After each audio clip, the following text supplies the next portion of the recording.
I think this partnership between SG and USF is fantastic.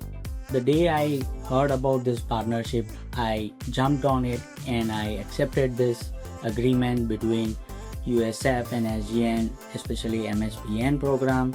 SGN was looking for somebody who could able to further the technology to the next level. Eventually in June 2017, I had my first 2 students coming to the lab, and that's how the internship program started rolling in, and eventually from 2 students, today we have graduated more than 110 student interns from different departments at USF.